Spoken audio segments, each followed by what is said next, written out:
Good evening. Welcome to another episode of OmenG's Stupid Scary Stories. Tonight, I'll be reading once again from Connecticut Ghost Stories and Legends by Thomas D'Agostino and Arlene Nicholson, part of the Haunted America series.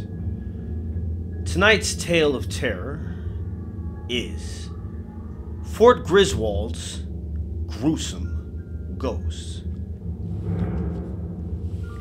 During the War for Independence, many fortifications were erected on hills and ledges along the coastline to protect the towns from British invasion. New London Harbor was home to many privateer ships commissioned by the state of Connecticut to raid and capture enemy vessels. Fort Griswold was erected to protect the harbor, ships, town, and British spoils taken by these privateer vessels. On September 6, 1781, British regulars invaded Groton and New London under the leadership of Benedict Arnold. The first order was to burn down the home of Thomas Mumford, who for some reason had gotten on the wrong side of the British general. Then the rest of the town was to follow. In all, 75 dwellings, 37 stores, 18 mechanic shops, 20 barns, and 9 public buildings were set ablaze. Most of New London made for quite a conflagration. Arnold then ordered Lieutenant Colonel Eyre and his 800 troops to take the fort on the Groton shore. Upon reaching the fort, Eyre honorably sent a flag forward demanding a peaceful surrender, but both times it was refused. Continental Army Colonel William Ledyard was convinced that reinforcements were on the way and challenged the British troops despite the proclamation that no quarter would be given if the fort were to be stormed. The first barrage of fighting proved lethal for the British, as many were killed and wounded trying to cross the deep ditch in front of the garrison. The endless attack of barrages paid off, and soon the British were able to infiltrate the fortress to the point where they actually opened the gates and marched in. Colonel Ledyard and his men were outnumbered by more than 4 to 1, as his 150 men made a futile attempt to hold off the 800 British soldiers who stormed the fort. Within 40 minutes of fighting, Colonel Ledyard was forced to surrender. The actual casualty count has been blurred over the years, but it seems the British, though victorious, took a licking as well. According to records, 85 American soldiers were killed and the rest wounded. When Colonel Ledyard presented his sword to Captain Bloomfield in the usual gesture of honorable concession, the captain turned the sword on him, killing him on the spot. At this point, the British reportedly killed most of the prisoners, and shots again volleyed back and forth. The British then loaded an artillery cart with the wounded so they could blow up the magazine within the fort. While moving the soldiers to safety, the artillery cart full of wounded Americans broke away from its carriers and reeled down a hill, crashing into a cluster of trees. The American version of the story was that the cart was purposely sent reeling down the hill. The impact was so brutal that the cries of the wounded could be heard across the river. Some died on the spot. The rest of the prisoners were taken to the infamous, let me turn the page now, British prisoner ships, where disease and death ran rampant. Locals later took the wounded who still showed signs of life to the Ebenezer Avery House to nurse them back to health. The house, with its colonial garden, sits at the bottom of the hill just beyond the fortress. The actual sword of Colonel William Ledyard is on display at the Fort Museum. All of the dead, both British and revolutionaries, were buried in a mass grave at the gates of the fort so hastily that many of them were barely covered by the soil. In the end, the British lost 51 men to the 85 suffered by the American side. Today, the fort, along with the Ebenezer Avery House, is a museum and tourist site where people can visit and experience for themselves a bit of the past, for in some cases, a bit of the past still lingers within its walls. Paranormal groups have recorded EVPs or ghost voices in the fort. The voices speak in an old English dialect, which would be normal for either side in the area the battle took place. People have taken photos of strange orbs and mist in the fort, suggesting that a strong source of energy still lingers within. Haunted Times magazine, along with New England Paranormal Research Agency and Atlantic Coast Paranormal Research Group, captured a face on film in the Avery house. In the staff headquarters, they caught the voice of a little girl reciting her ABCs. They recorded a lot of no answers to their questions, suggesting that the energy there was intelligent and aware of their presence. There is a monument dedicated in 1830 that stretches 134 feet into the air, marking the site of Connecticut's most famous Revolutionary War battle. It is inscribed with the names of the 85 soldiers who gave their lives for the cause of freedom. There is also a memorial plaque on the spot where Colonel Ledyard fell by his own sword. It seems the ghostly voices of the fort still permeate the air to this day. They obviously have something to say about the brutal battle that took place so long ago. Perhaps, for history's sake, we should listen. Now,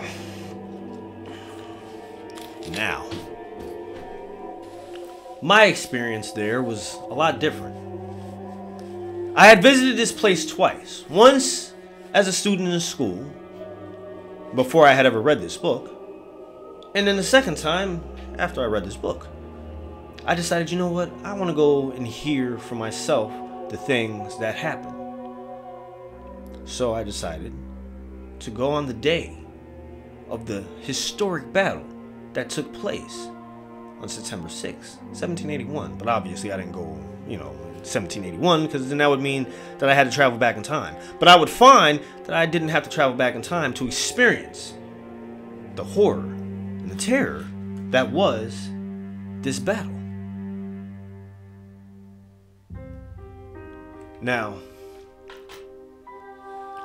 I want you to understand this. I want you to understand that these forts, you probably think of modern day forts, these huge, gigantic structures and shit. They're not like that. They're different. Most of them are earthen with walls and things, not very tall and shit, but enough to fortify an area. Now, of course, when I got there, I was quite taken aback by what I saw and heard and felt. The air was heavy, it was thick. You could almost smell the musket smoke as you approached the gates. Now, once again, I was allowed access to this area during times when other people would normally be there, but I was allowed to go by myself. And I was happy for this because, I don't like to do my paranormal investigations with a bunch of people around because, like the one time I did do it with other people and fucking ghosts was choking me and shit, the guy wasn't gonna help me. He's sitting there fucking worried more about this friend than he is about my life being choked. So I'm not trying to have that shit. That's why I go by myself now. Which isn't always the safest thing to do, but hey, why not? I don't have to worry about anybody saying, well, you had other people with you, so they were probably in the background making those noises that we hear on tape. We don't believe you. You can believe me. I went by myself. I went through the gates of the fort, and as I was walking through the gates, I could hear the sound of battle, musket fire, men yelling, war cries. Ah! Long live the Federation of the United States of America. Then long live the Queen!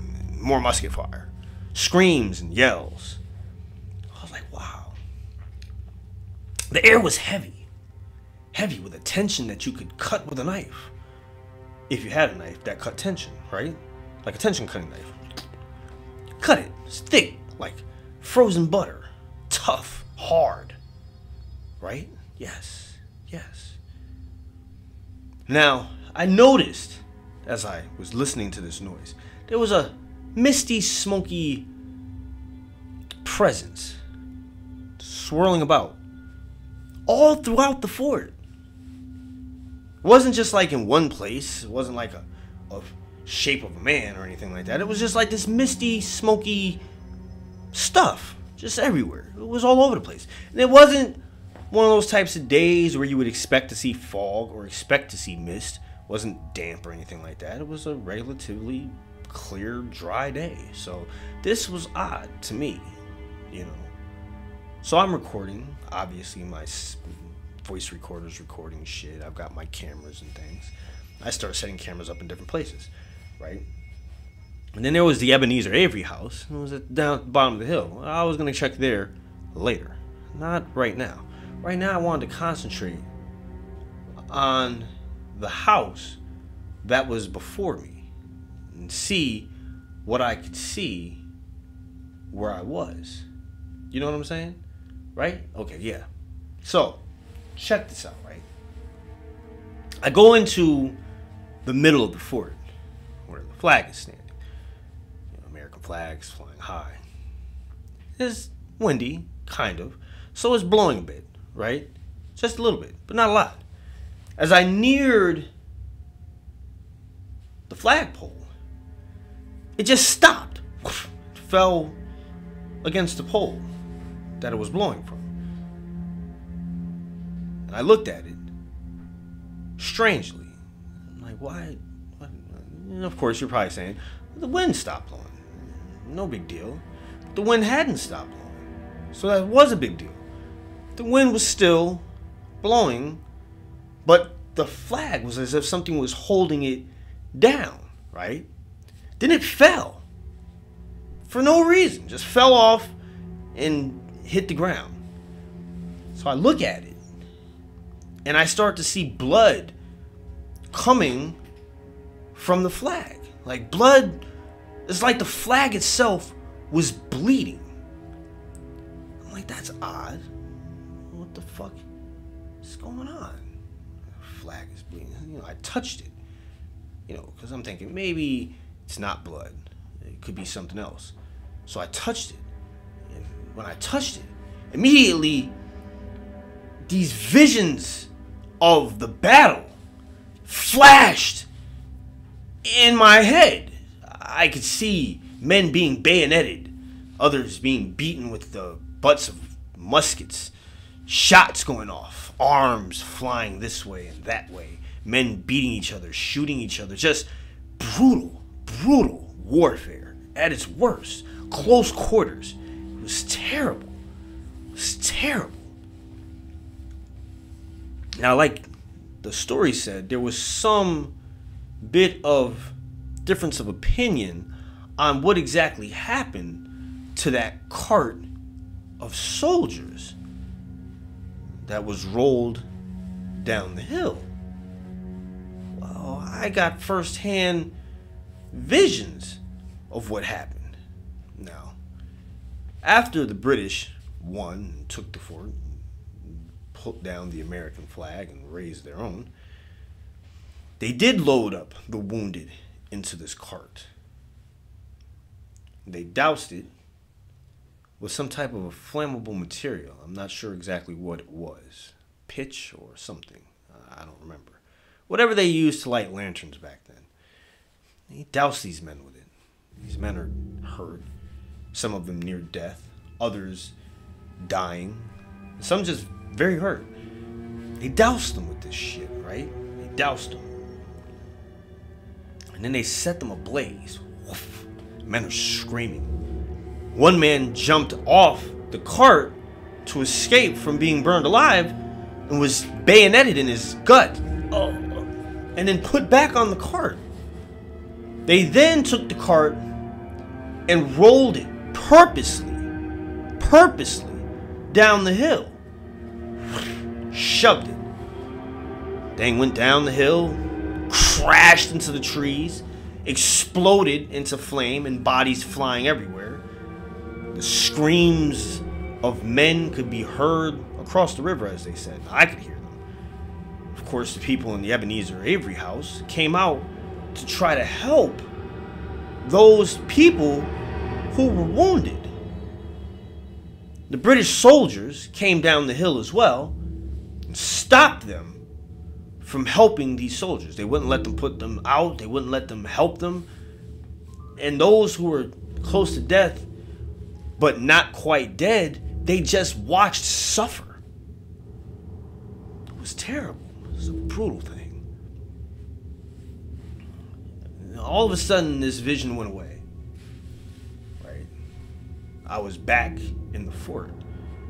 And standing around me in a circle were the ghostly figures of American and British soldiers, standing together, not apart, not fighting one another, just standing around me, looking at me. Some of them mauled horribly, injured, wounded, bloody. It was a terrifying scene. I was quite scared because I was surrounded by them. Surrounded by them. All around me. I was surrounded, like I told you, because I said I was surrounded. So it would beg to reason that if I'm surrounded, then they're all the way around me. So they were all the way around me, and I was surrounded by them. And I was scared because I was surrounded by them. And I didn't know what I was going to do. I wasn't sure what their intentions were. They weren't looking at me like, oh, hey, look, there's a guy here, and he's, looking at the flag and stuff. They looked mad. They looked real mad. And I'm wondering, why are they standing together? Why aren't they,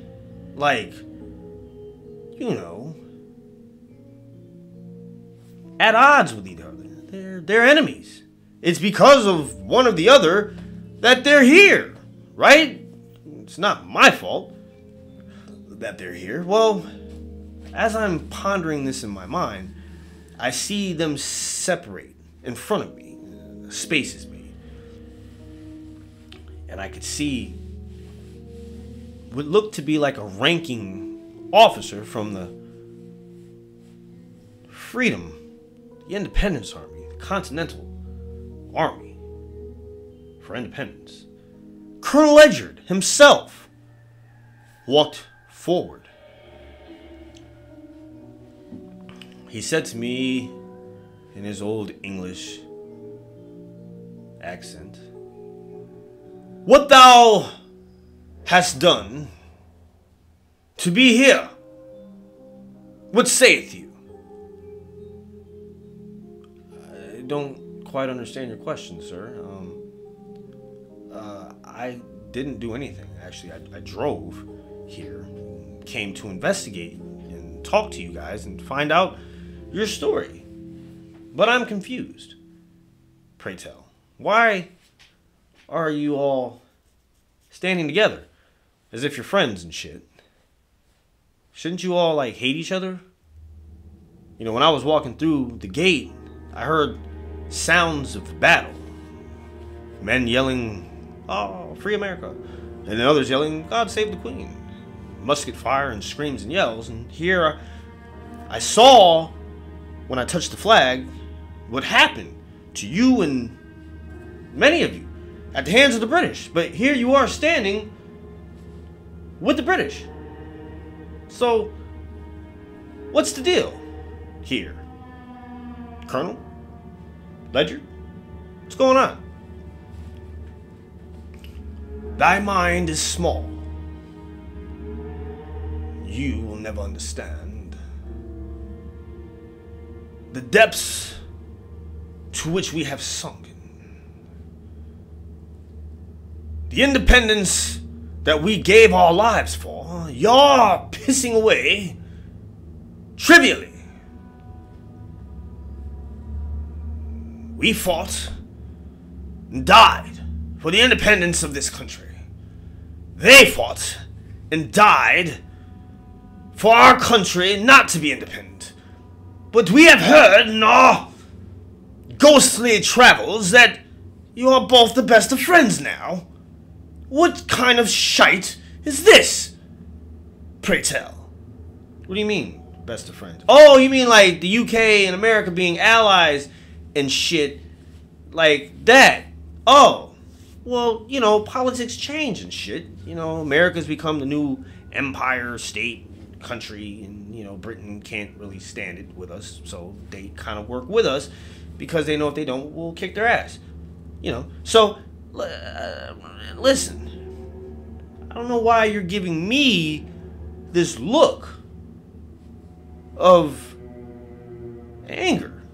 I don't have anything to do with the running of this country. I'm just a guy who lives in it. You know what I'm saying? I don't particularly care for the government from time to time, but I don't make the rules or the decisions. So what's with the look on your face there, buddy? Buddy, I am not of yours. How dare you? I am a prestigious colonel in the army of the Continentals. I am honorable. You are just, well, a regular man. Yep, that's exactly what I am. I'm a ghost hunting regular man, you know, and I came here to hunt you guys and see what's going on and shit. Like I said, understand what happened in history and such. Why you guys are standing together. So, you guys are standing together because we are standing together because in death there is no side. We shall hold no grudges towards one another any longer. And besides the simple fact that shit, this is all fault. We'd quite like it if you all would stay away from us and let us have our peace. Go along and tell the rest of your kind that we do not want to be visited by you any longer. And if you continue to trample across this hallowed ground, well, we'll have no choice but to stricken your souls and have you stuck here with us for an eternity in servitude to us. So that sounds a lot like slavery, man. I'm not taking too kindly to what you're saying here, buddy. You know, I'm a brown guy, and you're talking about me and my kind and shit. I'm not liking that. Not liking that at all. What are you trying to say here, buddy? You slave owner of some sort? Shit? I mean, I don't know if you are. I'm just assuming it was that time period and shit. You might have had a couple of slaves, perhaps. Maybe you mean my kind by my kind, and not my kind meaning humans of this modern era. Shit. You better watch your fucking tone, buddy. Or what? What shall you doeth to me that has not already been done? Honorably, my friend, I handed over my sword, was ran through it, betrayed. Honorably, I no longer serve the same masters as you. I serve myself and my men. Ha! He raised his hands and all of his men started to clap. They were like happy about this little speech he was giving and shit. So at that time I realized he wasn't talking about my people like me being a black guy. He was talking about my people, meaning like modern day people. And I guess they were all tired of us, you know, trampling through their little battle zone where they gave their lives for an independence that we kind of shit on today. You know what I'm saying? Like, we don't view it like they viewed it because obviously we're free to the most, yeah, you know, we're pretty much free. We're a lot freer than they were, right? You know what I'm saying? I guess. I mean, times change, freedom changes, your perspective of freedom changes. So maybe we are not as free as they were, but we're still free nonetheless. You know, we don't have the British over here telling us that they're going to tax our tea and coffee and shit and taking our stuff. So anyway, that's not the point I was trying to make. I got sidetracked. But let me get back on track. You know, they're clapping and stuff, and they're getting all like riled up. Ah, yeah. They start to close in. I get nervous. You know, I've been fucked with by ghosts before. I know what they're capable of doing.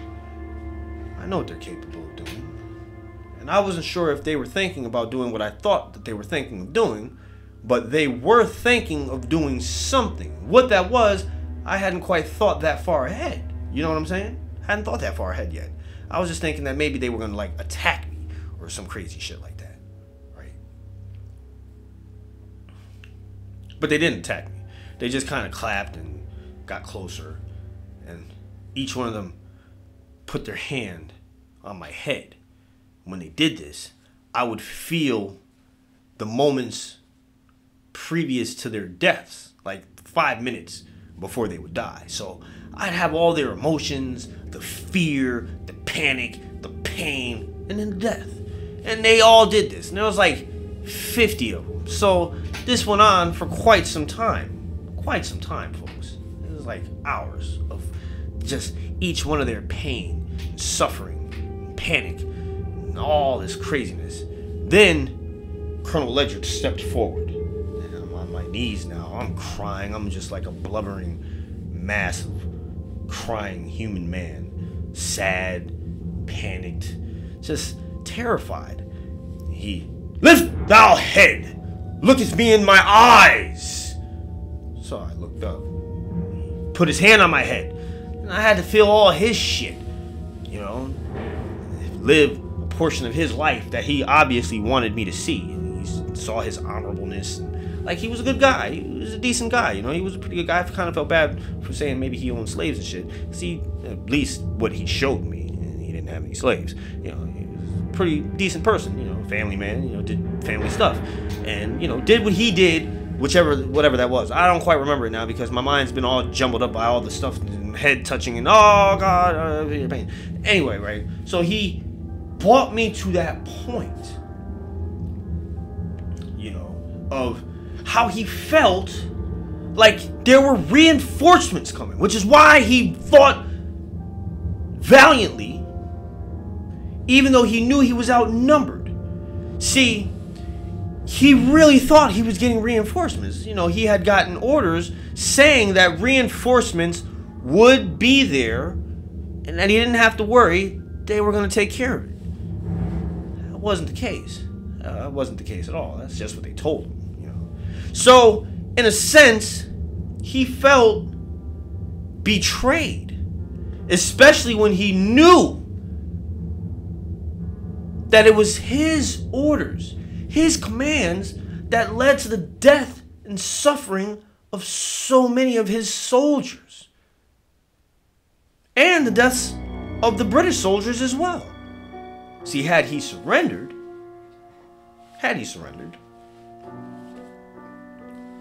things would not have gone the way they did. There would have been no bloodshed. There would have been no battle. There would have been a simple exchange of, we're taking your fort, get the fuck out. Maybe we'll put you on a prisoner of war ship for a little while since you guys are fighting against us. But life would have gone on to some degree for most of the people that were presently around me. So they felt betrayed. They felt betrayed.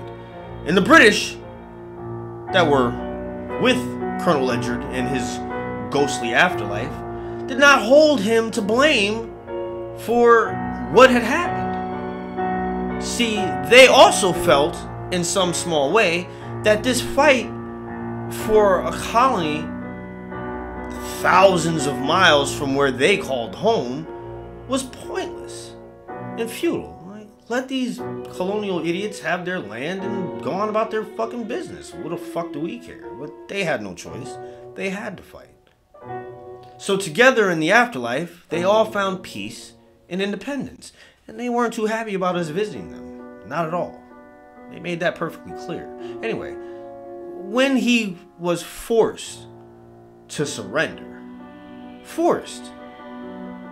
he only did so because he thought, even though he was told they would be given no quarter, he thought maybe they might,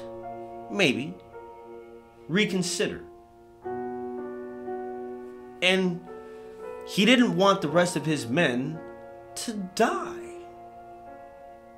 But that's not what happened. As you well know, as history has told it, he was killed immediately. And after he was killed, several of his men were also killed.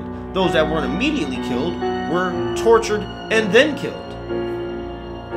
But what history doesn't tell you was about the soldiers on the British side that did not want to partake in the torturing and killing of wounded and men who had surrendered. They seen no honor in this. They felt that it was a dishonorable thing for such a powerful and honorable, supposedly honorable, army to do. No matter how valiantly the enemy fought against them, or brutally they fought against them, to do this was to make them no better. In fact, would make them worse than savages. So they spoke out against the orders that they were given to shoot unarmed, wounded men. And they themselves were then killed by their own. That's why they stood with Colonel Ledger, because they too had been betrayed. So both of them, betrayed by their own countries, had nothing but themselves to hold on to in this afterlife suffering. And the suffering that they felt was the constant reminders of what happened there. And of course, every single time somebody gives a tour, they bring up the history of it. They keep talking about it. And then they're telling the wrong side of it. They're telling the wrong tale. They're telling the wrong tale. And these spirits don't like that. They want the truth to be known. They want it to be known. But people refuse to accept the truth as it truly is, because what's been written in books obviously must be true, right? Of course, that's got to be the truth because somebody wrote it that way. Well, I have first-hand accounts from those who actually lived it and died it. You're probably saying, you don't know what the fuck you're talking about, Omen. You're just making this shit up. No. I'm not making it up. You can't prove that I'm making it up. Ha. This is what they told me, so I'm going to believe it. And I'm going to tell you what they told me. So this is what they told me. So that's what they said. So what they said to me must be true because they said it and they're the ones that lived it and then died for it. Anyway, after all this visions and things and the history of what really happened there was explained to me, I saw everything there in a new light. In a new light I saw it. You know, it was like if you put a new light bulb in where there was an old light bulb, and it's a new light bulb, so the light's on, and it's new light. That's how I saw everything, in this new light. And I felt terrible. Like,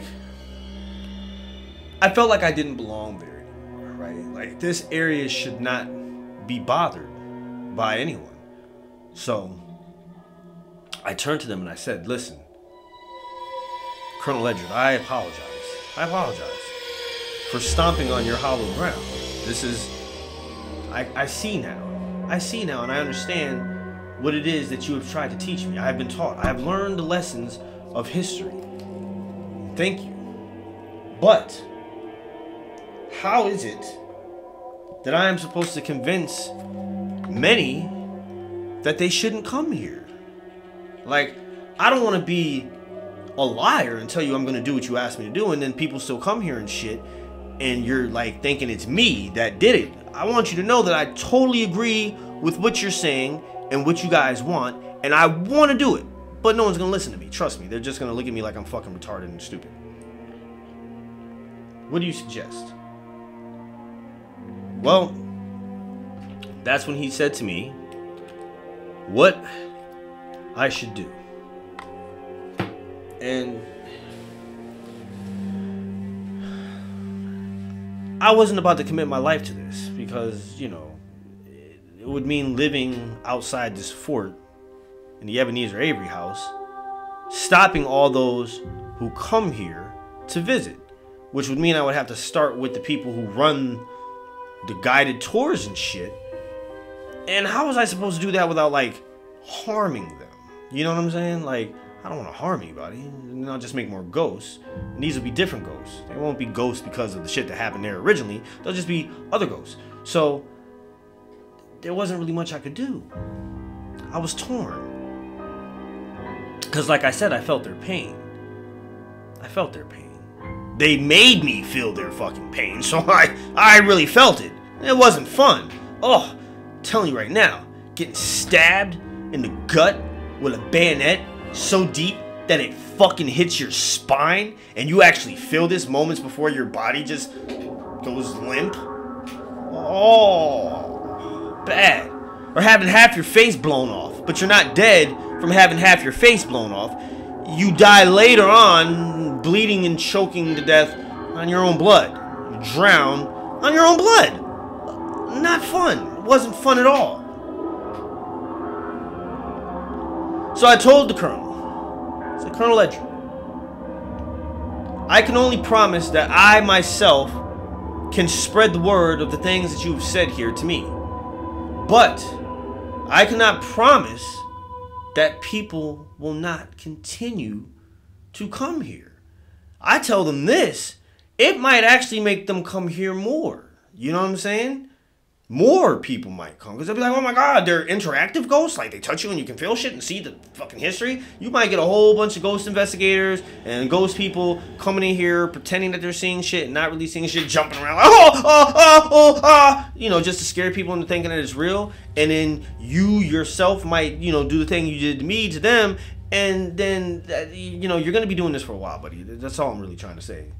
That's all I'm really trying to say. He looked at me disappointed. I understand. Thank you anyway for what you said thou shalt do for us. Please spread the word. Those who come here will be met with the same fate as you, except much worse. Much worse? Yes. Much, much worse. You are the last that we will offer this to, so please let them know. This is the last that he's offering is me, this deal, folks. So don't go there thinking that you're gonna like feel and see the shit that I felt and seen and leave, okay? For the most part, you're not, okay? Because this is what he told me to tell all y'alls, right? You go to Fort Griswold, the Ebenezer Avery house. He's going to take your souls and imprison them there. Yes, he will. And you will feel the pain and the suffering that they went through in their moments of death for an eternity. He promises this. It's a covenant he has made. So stay away from there. Unless, of course, you're into being tortured and feeling pain and death for an eternity as a soul, even though you should not be dead, but they'll kill you. I promise you that. They're not playing around. They're not fucking playing around. Don't go out there on some disrespectful shit. Just stay away from it. You know, look at it in pictures. I'm sure if you Google Fort Griswold, they've got plenty of pictures and shit. Probably even a virtual tour. Stick to that. Stick to that. Stay away. Stay away. You've been warned, people. I was lucky enough to escape with my life and most of my sanity. There are still moments when I wake up, cold sweat, feeling as if I've been stabbed with a musket, bayonet, or having half my face blown off, or being stabbed with a saber, or slashed with a knife, or set on fire, rolled down a hill to be fucking smashed into a tree and break ribs and shit. Suffer. No. You don't want that. You won't get that. You'll be killed immediately. Upon entry into the fort, they're going to kill you. So stay away from there. That's all I can tell you. It's all I was allowed to tell you. The manner in which you'll die, I can't tell you that. I don't know. They didn't tell me. Colonel Ledger was very specific on not telling me certain things. But he did tell me to tell you to stay away. So stay away. Just don't go there. I want to thank you all, as usual, for joining me for another one of my stupid, scary stories. Take care of yourselves. And stay away from Fort Griswold.